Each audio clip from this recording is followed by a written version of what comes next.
नमस्कार दोस्तों, आपका स्वागत है अलौकिक दुनिया में। आजकल कांतारा नामक फिल्म की बहुत चर्चा है। उससे भी अधिक उत्सुकता है उसमें दिखाए गए देवता की, पंजुरली देव के बारे में जानने की। पंजुरली देव की उपासना दक्षिण भारत, विशेषकर कर्नाटक और केरल के कुछ हिस्सों में की जाती है। वहाँ पर इनकी दंत कथाएं बहुत प्रचलित हैं। तो फिर इनका क्या रहस्य बताते हैं। पंजुरली शब्द एक तुलु शब्द है, पंजीदा कुल्लेख का अभ्रस है। तुलु भाषा में इसका अर्थ होता है युवा बराह। ये कुछ हमारे विष्णु भगवान बराह की तरह है। पंजुरली देव सबसे प्राचीन देवताओं में से एक है। ऐसी मान्यता है कि पृथ्वी पर जब पहली बार अन्न की उत्पत्ति हुई थी, अर्थात मानव सभ्यता के आरंभ में जंगली सुअर अपना पेट भरने के लिए फसलों को खाया करते थे। देव की पूजा करते समय लोग बरने कौरपुनी नामक एक प्रथा करते हैं। यहाँ पर वह देवता को अन्न अर्पण करते हैं। इस प्रथा में बांस के एक पात्र में चावल रखते हैं और उसके ऊपर नारियल के 2 टुकड़ों में दीपक को जलाकर पंजुरली देवता के सामने रखते हैं। इसके बाद पंजुरली देव के समक्ष बेहद प्राचीन नृत्य किया जाता है, जिसे भूता कोला कहते हैं।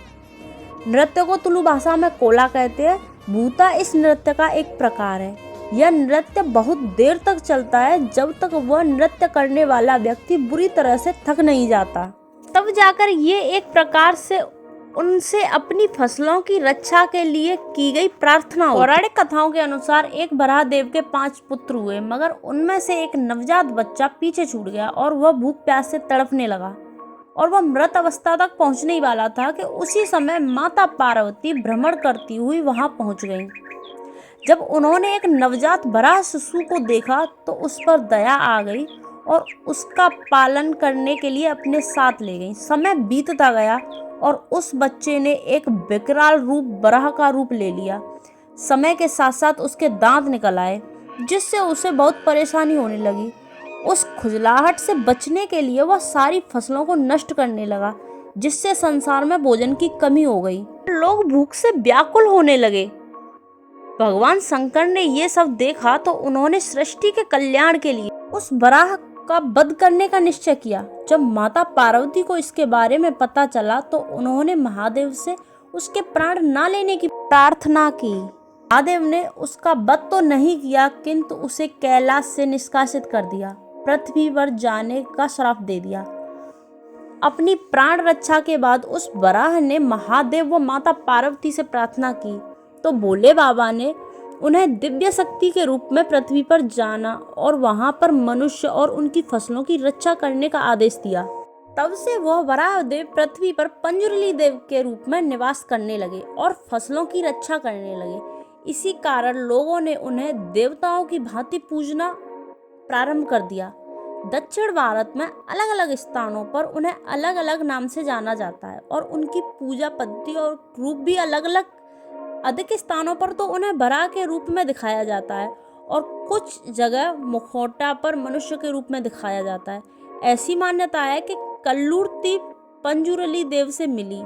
तब से इन दोनों की पूजा भाई बहन के रूप में की जाती है, जिन्हें एक साथ कल्लूर्ती पंजुरली देव के नाम से पूजा जाता है। वहाँ पर एक भी इंसान ऐसा नहीं होता कि वह कल्लूर्ती पंजुरली की पूजा ना करता हो।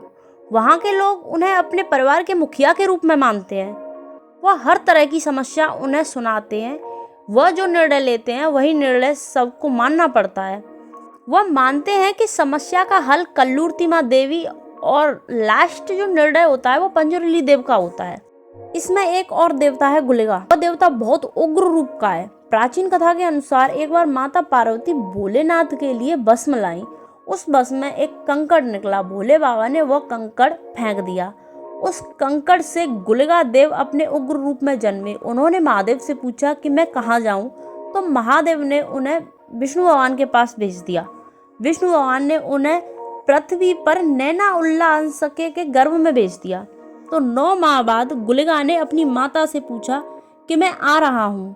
माता बोली कि समय के हिसाब से जैसे सारे बच्चे आते हैं वैसे ही आना। लेकिन गुलिगा ने अपनी माता का पेट उधर फाड़कर बाहर आ गए। गुलिगा को बहुत तेज भूख लगी थी तो वह सूरज को खाने की कोशिश करने लगे। फिर उसने मछली खाई, जानवरों का खून पिया। उनकी भूख शांत नहीं हुई तो भगवान विष्णु ने अपनी कनिष्ठा छोटी उंगली खिलाई, तब जाकर भूख शांत हुई। गुलिका को शिव गणों में गिना जाता है। एक कथा के अनुसार गुलिका देव व पंजुरली में घमासान युद्ध हुआ। उस युद्ध को माँ दुर्गा ने शांत करवाया था और उन्हें साथ रहने की आज्ञा दी थी। तब से एक शांत और दूसरा उग्र स्वभाव, दोनों साथ ही रहते। बताते हैं हम आपको भूता कोला। भूता कोला क्या है? भूता का अर्थ होता है देवीय शक्ति और कोला का अर्थ होता है नृत्य। ऐसा मानते हैं कि जहाँ भूता कोला में नृत्य प्रदर्शन करने वाले व्यक्ति पर एक भूत आत्मा प्रवेश करती है। नृत्यकर्ता पर कोई आत्मा या देव का प्रभाव होता है, उससे देवानेमा कहा जाता है। भूता कोला का नृत्य पारंपरिक माना गया है, अर्थात यह कला पीढ़ी दर पीढ़ी चलती है। जो व्यक्ति भूता कोला में निपुण होता है वह व्यक्ति अपनी सबसे योग्य संतान को ही शिक्षा देता है। इसके बाद वही बेटा भूता कोला का नृत्य करता है। इसके लिए उसको कठिन परीक्षण देना होता है। केवल वही व्यक्ति भूता कोला के नृत्य के योग्य माना जाता है जिसका मन पवित्र हो, वह नृत्य के प्रदर्शन के समय उसमें भूत आत्मा प्रवेश कर सके। इसी तरह के 40 से अधिक देव और भी हैं। तो हम आपको बताते हैं यह जंगल कैसे बना। कांतारा के मूल में शब्द है कांतार।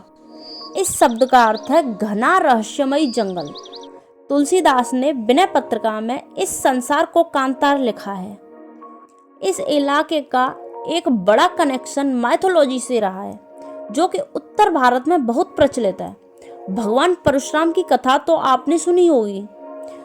तो क्षत्रियों को नष्ट कर देने वाली बात से आगे ऐसा हुआ, परशुराम ने क्षत्रिय रहित धरती ऋषि कश्यप को दान दी और भगवान शिव का ध्यान करने सह्याद्री चल दिए। भगवान शिव खुश होकर प्रकट हुए और बोले कि वह कादली वन में अवतार लेंगे, आप वहीं जाकर मेरा ध्यान करो। परशुराम ने वहां जाकर देखा तो धरती समुद्र में समा चुकी थी। तो परशुराम ने समुद्र से कहा कि ये धरती वापस कर दो, तो समुद्र देवता ने इनकार कर दिया। परशुराम गुस्सा में सबसे आगे रहते हैं, उनका बहुत ही क्रोध स्वभाव है। परशुराम को क्रोध आ गया तो उन्होंने अपना फरसा पूरे बल के साथ हवा में घुमाया और फेंका। जहां तक फरसा गया समुद्र ने वह जगह खाली कर दी। उस जगह को ही तुलु नाडु कहा जाता है।